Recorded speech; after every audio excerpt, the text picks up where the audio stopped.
जय Hind. BTS education 2.0 में आप सभी साथियों का स्वागत है। आज के वीडियो में हम डिस्कस करेंगे बीएड, बीटीसी, यूपी टेट और सीटेट के 50 महत्वपूर्ण क्वेश्चन के बारे में इस वीडियो के अंतर्गत डिस्कस करेंगे। आज का जो हमने क्वेश्चन उठाया है वो ज्ञान, भाषा और पाठचर्या, जिसका सब्जेक्ट कोड है E303। ज्ञान, भाषा और पाठचर्या सब्जेक्ट से हमने 50 बहुविकल्पी क्वेश्चन उठाया है, जो किसी भी एग्जाम के लिए बहुत ही महत्वपूर्ण है। तो इसलिए आप वीडियो पूरा देखिएगा। अगर इस चैनल पे आप पहली बार विजिट कर रहे हैं तो चैनल को सब्सक्राइब कर ले और बेल आइकन की घंटी को ऑन कर ले। चलिए आज के महत्वपूर्ण बहुविकल्पी प्रश्न देखते हैं। शुरुआत करते हैं आज के पहले क्वेश्चन से। तो आज का पहला क्वेश्चन है कि जो ज्ञान की प्यास रखते हैं वे सब दार्शनिक है, किसने कहा था? तो सुकरात ने कहा था। तो इसका सही ऑप्शन जो है, जो ज्ञान का प्यास रखता है वो सब दार्शनिक है, ये सुकरात की कथन है। तो इसलिए ऑप्शन जो है बी बिल्कुल सही है। उसका अगला प्रश्न है, प्रश्न नंबर 2 है कि संसार के प्रत्येक व्यक्ति जन्मजात दार्शनिक है, यह शब्द किसने कहा था? तो शापेनहावर ने कहा था। किसने कहा था? शापेनहावर ने कहा था। प्रश्न नंबर 2 का सही ऑप्शन जो है शापेनहावर हो जाएगा। अगला प्रश्न, प्रश्न नंबर 3 है, दर्शन विज्ञानों का विज्ञान है, ये शब्द किसने कहा था? तो काप्टे ने कहा था। तो इसका सही उत्तर काप्टे हो जाएगा। प्रश्न नंबर 4 है, दर्शन विज्ञानों का समन्वय या विश्वव्यापक विज्ञान है, यह शब्द किसने कहा था? तो हर्बर्ट स्पेंसर ने कहा था। तो इसका आंसर 4 का सही आंसर जो होगा हर्बर्ट स्पेंसर हो जाएगा। अगला प्रश्न, प्रश्न नंबर 5 है, दर्शन ज्ञान का विज्ञान है, ये शब्द किसने कहा था? तो फिक्टे ने कहा था। अगला प्रश्न, प्रश्न नंबर 6 है, शिक्षा दर्शन का ज्ञात्मक साधन है, ये कथन किसका है? तो एडम्स का है। अगला प्रश्न, प्रश्न नंबर 7 है, शिक्षा या दर्शन एक सिक्के के दो पहलू, ये शब्द किसने कहा था? तो ये जो है एक शिक्षा दर्शन जो है एक सिक्के के दो पहलू है, ये शब्द जो है जेम्स रॉस ने कहा था। अगला प्रश्न, प्रश्न नंबर 8 है, सिकंदर का गुरु कौन था? तो सिकंदर का गुरु जो था वो अरस्तु था। प्रश्न नंबर 9 है, पॉलिटिक्स किसकी रचना है? तो पॉलिटिक्स जो है अरस्तु की रचना है। इसका सही उत्तर जो होगा अरस्तु हो जाएगा।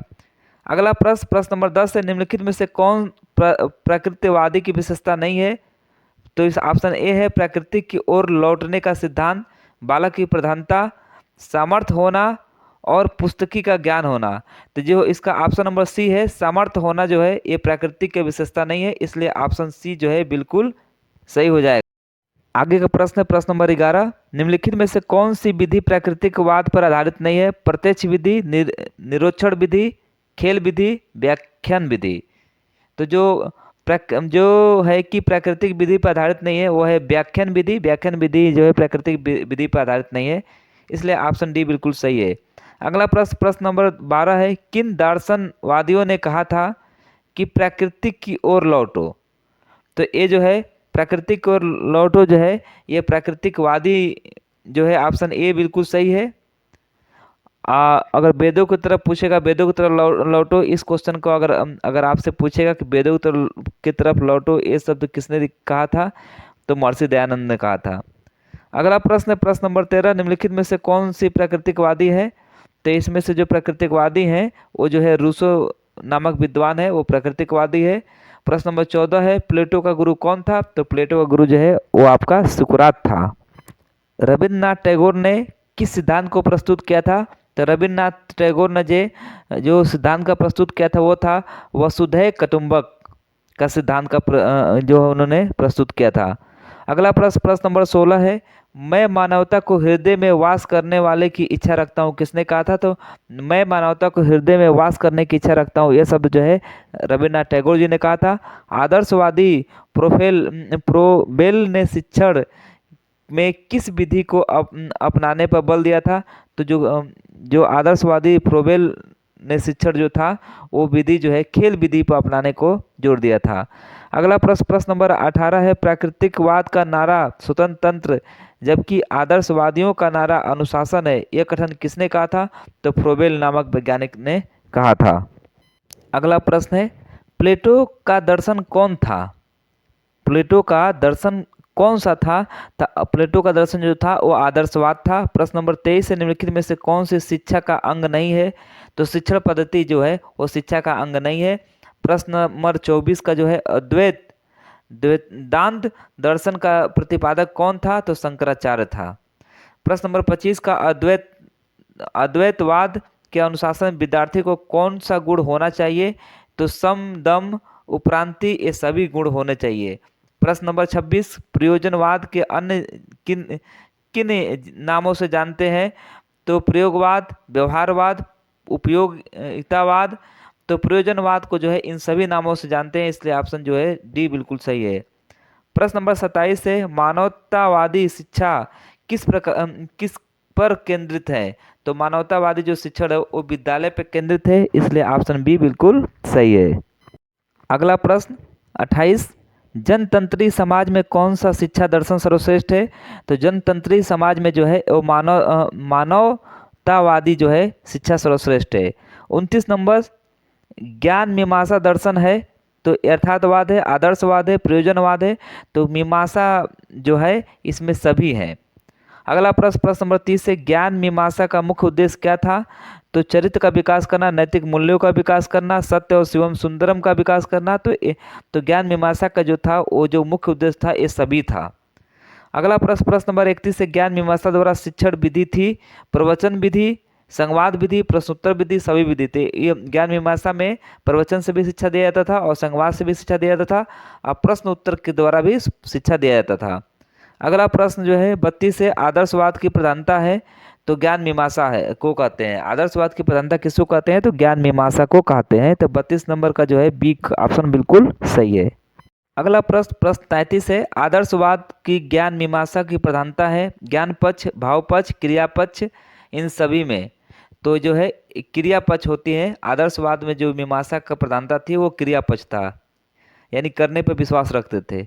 अगला प्रश्न नंबर 34 से प्रकृतिवाद को मानते हैं, तो तत्वीमांसा का दर्शन मानते हैं। ठीक है, तो इसका 34 का ऑप्शन नंबर जो है बी सही है। प्रश्न नंबर 35 है यथार्थवाद को मानते हैं, तो यथार्थवाद को जो है ज्ञान मीमांसा दर्शन मानते हैं, तो इसलिए ऑप्शन बी बिल्कुल सही है 35 का। प्रश्न नंबर 38 है अद्वैत दर्शन के दार्शनिक है शंकराचार्य, रामानुजाचार्य और बाद नारायण। तो ये सभी जो हैं अद्वैत दर्शन के दार्शनिक थे। अगला प्रश्न नंबर 41 है न्याय दर्शन के विचार समान है, तो न्याय दर्शन के जो विचार है वो वैश्विक दर्शन के समान है, तो ऑप्शन बी सही है। प्रश्न नंबर 42 है सांख्य दर्शन के अनुसार तत्वों की संख्या है, तो सांख्य दर्शन के अनुसार जो तत्वों की संख्या वो 25 है, ऑप्शन बी सही है। प्रश्न नंबर 43 योग दर्शन का मूल तत्व है, तो प्राकृतिक है, पुरुष है, ईश्वर है। तो मूल योग दर्शन का जो है प्राकृतिक, पुरुष और ईश्वर सभी जो है मतलब ये सभी इनके मूल तत्व हैं, तो इसलिए ऑप्शन डी सही है। प्रश्न नंबर 44 है योग दर्शन के अनुसार शिक्षा का उद्देश्य होने चाहिए नैतिक गुणों का विकास करना, ब्रह्मचार्य व्रत का पालन करना, मन और वचन का कर्म का समय। तो ये सभी सही है, इसलिए ऑप्शन डी बिल्कुल सही है। प्रश्न नंबर जो है आपका 45 से न्याय दर्शन के प्रवर्तक कौन थे? तो महर्षि गौतम थे। न्याय दर्शन के प्रवर्तक कौन थे? तो महर्षि दर्शन थे। प्रश्न 46 है न्याय दर्शन के अनुसार शिक्षा का प्रमुख उद्देश्य था अर्थात ज्ञान प्रदान करना, आध्यात्मिक विकास करना, मोक्ष प्राप्त करना। तो जो न्याय दर्शन का जो प्रमुख उद्देश्य था ये सभी था, इसलिए ऑप्शन डी बिल्कुल सही है। अगला प्रश्न है प्रश्न नंबर 47 न्याय दर्शन के प्रमुख शिक्षण विधियाँ थी प्रत्यक्ष विधि, अनुमान विधि और उपमान शब्द विधि, ये सभी। तो जो न्याय दर्शन का जो प्रमुख विधियाँ थी वो प्रत्यक्ष विधि भी थी, अनुमान विधि भी थी और उपमान विधि भी थी।